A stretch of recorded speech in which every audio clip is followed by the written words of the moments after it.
C'est une époque légendaire. Des héros se battent pour régenter la portion de galaxie que les vastes armées de l'empereur de Terra ont conquise durant leur grande croisade. Une myriade de races extraterrestres ont été écrasées par les combattants d'élite de l'empereur et se sont repliés vers leurs antres pour y soigner leurs plaies. L'aube d'une ère de suprématie se lève sur l'humanité.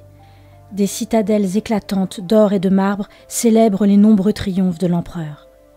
Sur 1 million de mondes sont érigés des monuments rappelant les exploits épiques de ses plus formidables guerriers. Premiers parmi eux, les primarques, des héros surpuissants, imposants et magnifiques.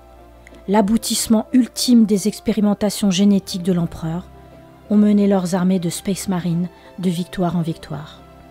Les Space Marines sont les plus puissants guerriers humains que la galaxie ait jamais connus, chacun d'eux surpassant une centaine de soldats ordinaires. Le plus illustre de ces primarques est Horus, le plus fort, le premier parmi ceux que l'empereur considère comme ses fils. Il est le maître de guerre, commandant en chef de toute la puissance militaire impériale, ayant assujetti 1 millier de mondes et conquis la galaxie. C'est un guerrier sans égal, hormis peut-être l'empereur en personne. Son astre est ascendant et ses troupes lui sont toutes dévouées. Mais la confiance qu'elles ont en lui est sur le point de voler en éclats. À l'insu d'elle et de l'empereur, Horus a été reconnu en secret par les puissances du Warp. Le chaos lui a murmuré à l'esprit et Horus a prêté l'oreille à sa ruse et à sa perversité. Pourquoi Horus devrait-il continuer à faire comme l'empereur l'ordonne? N'est-ce pas lui qui a mené les légions Space Marines vers d'innombrables victoires? Ne porte-t-il pas les balafres d'1 millier de batailles?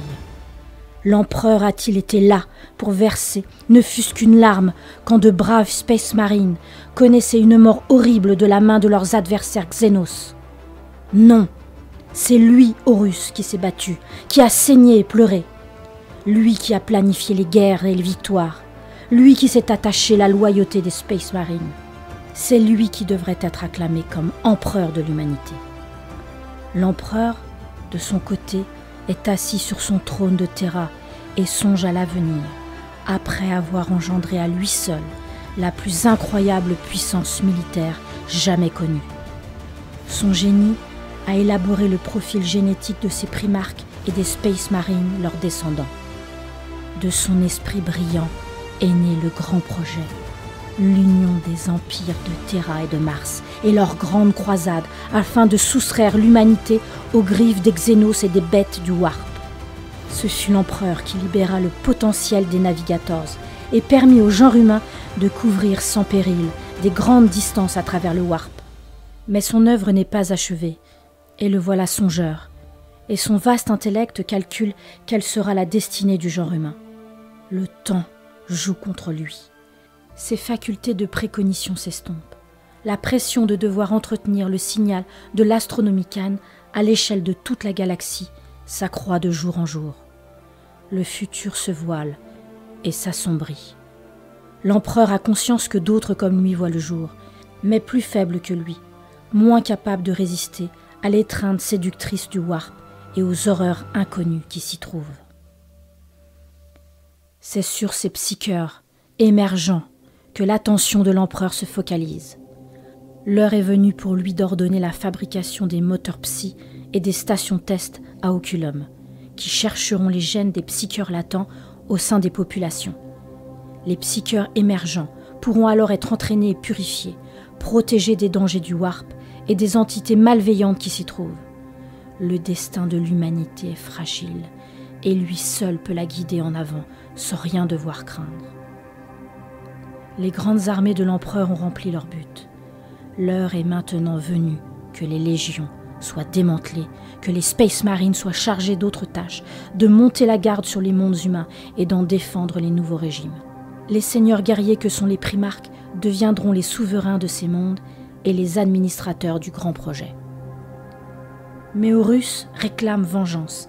Il veut débarrasser la galaxie de tous les adversaires extraterrestres de l'humanité. Pas un seul Xénos ne doit rester vivant pour menacer encore le genre humain. Les légions doivent les traquer et tous les éradiquer. Les glorieuses armées de l'Imperium ne devraient pas être forcées de déposer les armes. Elles n'ont pas vocation à être émasculées, reconverties en policiers et en gardiens de prison. Le démon présente ses arguments à l'oreille d'Horus de façon à le faire plier, et l'empereur devrait prendre garde du danger. Le sort en est jeté. Je ne peux engager. C'est un pari risqué qui pourrait entraîner mon anéantissement total, ou le plus fantastique des triomphes. Mais les dieux sont avec moi. Je suis sûr qu'au terme de mon voyage, je m'accaparerai le trône de Terra, pour le bien de l'espèce humaine. Je déposerai l'empereur et je prendrai sa place comme le seul et authentique seigneur de toute la galaxie. Certains me qualifient de traître, d'hérétique, mais il est mon destin de régner sur les astres au nom de l'humanité. Ne suis-je pas le plus grand des primarques, le fils favori de l'empereur? Ne suis-je pas par conséquent celui qui l'a choisi? Il m'appartient de régner, par voie naturelle de succession, et par le droit des armes que j'ai fait valoir sur un millier de champs de bataille.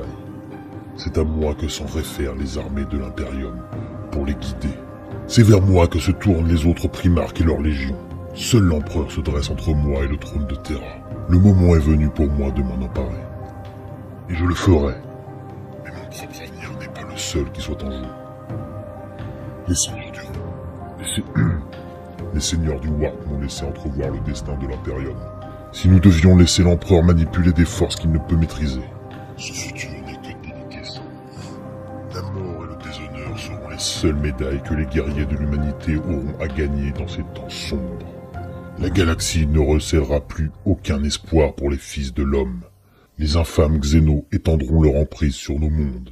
La puissance de nos armées glorieuses sera fracassée par les hordes sans nombre, et nos populations seront décimées, comme un bétail humain, pour satisfaire leur vil appétit. Dans ce futur cauchemardesque, les masses humaines n'auront plus la force de défier leurs oppresseurs, de lutter contre des horreurs que l'univers n'a pas encore lâchées contre nous.